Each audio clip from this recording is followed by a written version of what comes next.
शासन प्रशासन की इज्जत करते हैं, इसीलिए हाथ जोड़ के निवेदन कर रहे हैं कि वीडियो को पूरा देखिएगा और चैनल को सब्सक्राइब जरूर कर लीजिएगा।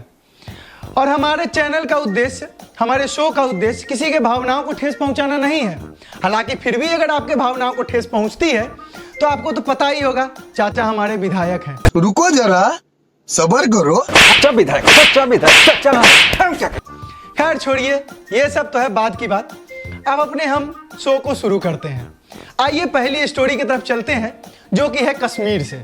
ये कहानी है कश्मीर के बिलाल अहमद की, जिन्होंने 11 साल पहले एक सपना देखा था। अब आप सोच रहे होंगे कि इस कहानी में सपना का क्या रोल है। ये सपना कौन थे? तो इस कहानी में सपना का रोल ठीक उसी प्रकार है जैसे दूध के साथ दही का, चीनी के साथ चाय पत्ती का, जलेबी के साथ बुनिया का, और हमारे भारत एक नई सोच के साथ आप जैसे सब्सक्राइबर्स का है। अरे कहना क्या चाहते हो? अब मैं आपको बता दूं कि ये वो सपना नहीं है जो दिल जले मूवी में थी। ये वो सपना है जिसे सच करने के लिए उन्होंने लगातार 11 साल तक मूवी देखी है। वो भी कौन सी?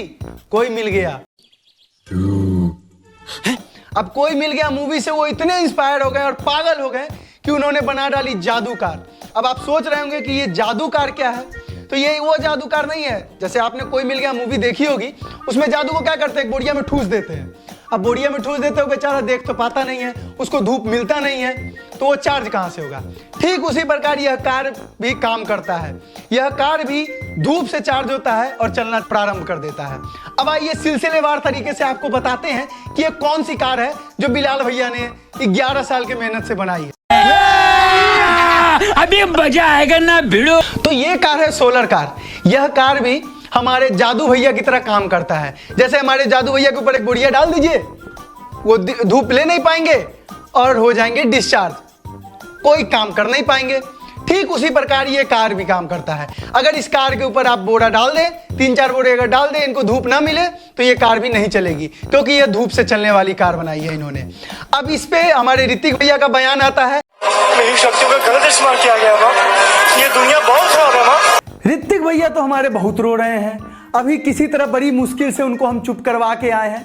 अब आपको हम बताते हैं कि ये जो कार इन्होंने बनाई है, बिलाल भैया ने हमारे, ये 11 साल तपस्या करने के बाद बनाई है और कड़ी मेहनत से ये सोलर कार बनाई है। इसमें किसी का शक्तियों का गलत इस्तेमाल नहीं हुआ है। ऋतिक भैया, जो आप बिलक बिलक के रो रहे हैं, तो ऋतिक भैया शायद आपको पता नहीं होगा कि आपके जादू ने हमारे बिलाल भैया की टेक्नोलॉजी चुराई है, क्योंकि ये कोई टेक्नोलॉजी नहीं, ये सौर ऊर्जा का इस्तेमाल कर रहे हैं, जो कि आपके जादू को नहीं पता थी। माँ, मुझे कुछ दिखाई नहीं दे रहा माँ।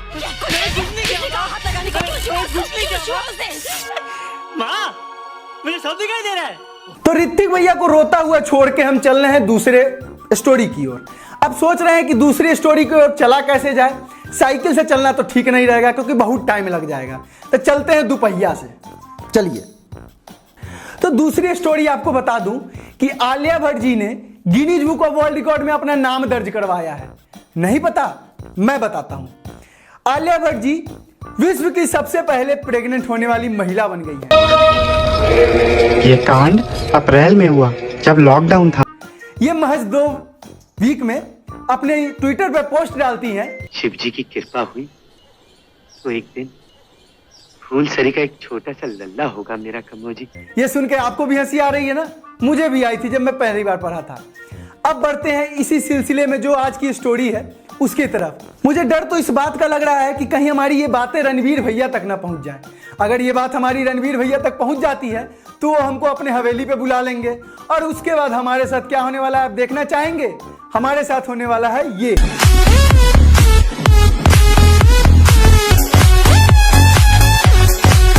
हाँ, तो आज की स्टोरी ये है। हेलो, हाँ,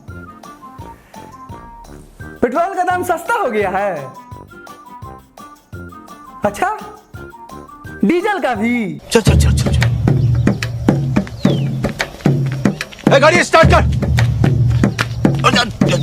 चल चप्पल छूट गया। हम फर्स्ट स्टार्ट। एक मिनट बताते हैं। अच्छा, ठीक है भैया, हम अभी उस पर भी बनाते हैं। अभी बना रहे हैं, वीडियो बना रहे हैं, रुक जाइए। ठीक है। हाँ, 2 मिनट बस। ठीक। हाँ, तो आज की कहानी यह है कि हमारे देश के प्रधानमंत्री नरेंद्र मोदी हैं। ये बड़ी अच्छी बात कही आप। अरे यार स्क्रिप्ट कौन बदला है? तो आज की दूसरी स्टोरी ये है कि सरकार महिलाओं के लिए एक और सुविधा देने जा रही है। अरे दीदी तो खुश हो गई। दुखिए दीदी पूरा सुन लीजिए, उसके बाद खुश होइएगा। तो स्टोरी ये है कि सरकार महिलाओं को सुविधा देने वाली है, मतलब कि अब पुरुषों को झाड़ू पोछा, बर्तन चौका, इसके अलावा अब बच्चे भी संभालने पड़ेंगे। थोड़ा सा कष्ट तो होगा, लेकिन ये सरकार की स्कीम है तो आपको पालन तो करना ही पड़ेगा। अब आप इसको स्टोरी को सिलसिलेवार तरीके से सुनिए हमारे अंदाज में, क्योंकि हमारे चाचा तो हैं विधायक। 50 बार बोल रहे हैं, पढ़ने निकले वाले छात्रों को राजनीति से दूर रहना चाहिए। तो सरकार के नए नियम के अनुसार अब माताओं पे ज्यादा बोझ ना पड़े, इसलिए पिताओं को बच्चे के जन्म के बाद ही अवकाश दिया जाएगा। अब आपको हम बताते हैं कि ये क्यों किया गया है। पहले से बेचारा पिता इतना लाचार था, अब सरकार ने एक और थोप दिया कि अब भाई तुम बच्चा भी संभालोगे, यानी कि अब माता के साथ साथ पिता को भी अवकाश देने का प्रावधान कर दिया गया है। और ये हमारी सरकार का किया हुआ है। सब क्या देखना पड़ रहा है? अच्छा है मैं अंधा हूँ। अब भैया सुने हैं कि सरकार कौनो स्कीम निकाली है कि बच्चा होगा तो छुट्टी मिलेगा। हाँ भैया आप बिल्कुल सही सुने हैं। तो भैया हमरो घरे भैंसिया बच्चा देने वाली है, हमू को छुट्टी मिलेगा का? भैया गुस्सा काहे करते हैं? भैंसी के लिए इनको छुट्टी मिल रहा है। विधायक जी सरकार प्रावधान ला रही है, इनको भैंसी का बच्चा होने वाला तो छुट्टी चाहिए। भैया हमरो घरे लड़का होने वाला बा, ये गलत है। सरकार का प्रावधान सिर्फ अभिभावकों के लिए है। बेटा तुमसे ना हो पाएगा।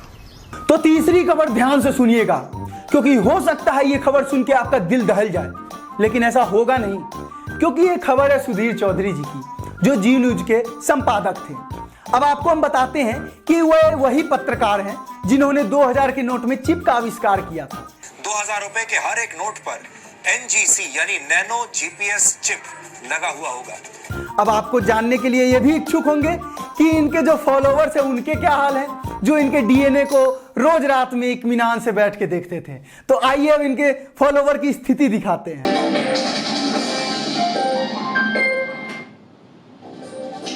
नमस्कार, मैं रोहित रंजन और डीएनए में आपका स्वागत है। डीएनए में आज हम सबसे पहले धार्मिक कट्टरता और आतंकवाद के उस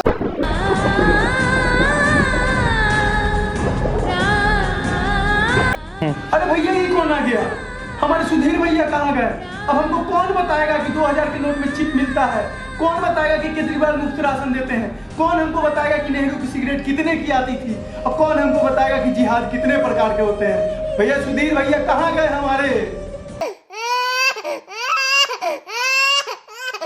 तो आपने देखा सुधीर भैया के रिजाइन देने के बाद इनके फॉलोवर्स का क्या हाल हो गया है।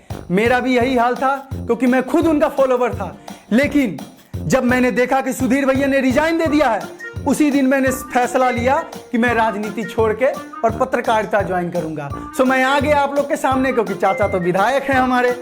खैर अब बढ़ते हैं खबर की तरफ। ये खबर है सुधीर भैया की, जो अब हमारे बीच नहीं रहे। अरे नहीं रहे से मतलब ये है कि वो चैनल छोड़ के जा चुके हैं। अब आपको हम बताते हैं कि सुधीर भैया आगे क्या करने वाले हैं। तो सूत्रों के हवाले से खबर मिली है कि सुधीर भैया आगे क्या करने वाले हैं। बिन देखल न्यूज की एक रिपोर्ट के अनुसार सुधीर भैया एक नया दुकान खोलने वाले हैं, जहां पे अरे कुछ हुआ नहीं है। सुधीर भैया एक दुकान खोलने वाले हैं जहां पे वो छात्रों को 2000 के नोट के एक एक पार्ट के बारे में बताएंगे और ये भी बताएंगे कि 2000 के नोट में चिप कैसे ढूंढते हैं। सूत्रों के मुताबिक यह भी खबर मिली है कि हो सकता है आने वाले समय में हमारे जो सुधीर भैया हैं वो 2000 के नोट में EVM की भी खोज कर सकते हैं। फिलहाल आपको तो पता ही है चाचा हमारे विधायक हैं। मिलते हैं नेक्स्ट एपिसोड में, तब तक हम जाते हैं चाचा जी से पूछ के आते हैं कि वो सपा के विधायक हैं कि भाजपा के हैं कि आम आदमी पार्टी के हैं। फिर मिलते हैं नए वीडियो में, तब तक के लिए बस क्या बोले। अरे भैया हम तो नाम ही नहीं बताएं सर।